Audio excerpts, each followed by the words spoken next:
আছেন প্রেমিক প্রেমিকারা? আশা করি সবাই ভালো আছেন। দিক নির্দেশনা আপনাদেরকে দিই।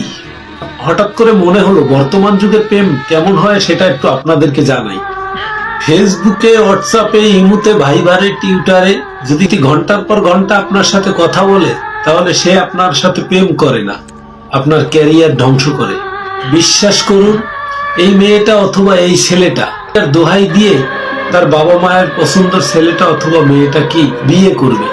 গভীর রাত্রে আপনার প্রেমিকা যদি আপনার সাথে আইসক্রিম খাওয়ার বায়না ধরে, দৌড়ে যেয়ে যদি আইসক্রিম কিনা দিয়ে আসেন, সেটাকে প্রেম বলে, আবেগ বলে, ঢং বলে, কত প্রকারের বোকা হতে পারে সেটা বৃদ্ধি পায়।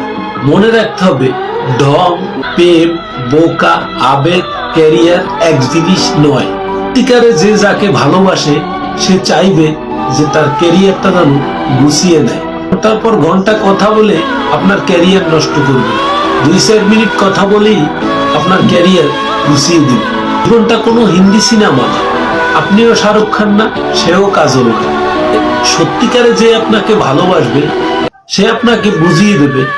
সারা রাত চ্যাটিং না করে, ঘন্টার পর ঘন্টা কথা না বলেও 2-1 মিনিট কথা বলে ভালোবাসা যায়, সম্পর্ক রাখা যায়। নিম পাতা তিতা, এটা চিরন্তর সত্য কথা। এটাও সত্য, সবাই কিন্তু সত্যিকারে ভালোবাসতে পারে না, সত্যভাবে প্রেমিকা হতে পারে। যদি হতো তাহলে কলেজ ফাঁকি দিয়ে পার্কে গিয়ে সময় কাটাতো। পার্কের রেস্টুরেন্টের কথা বাদ দিয়ে আপনার ক্যারিয়ার কথা চিন্তা করবে।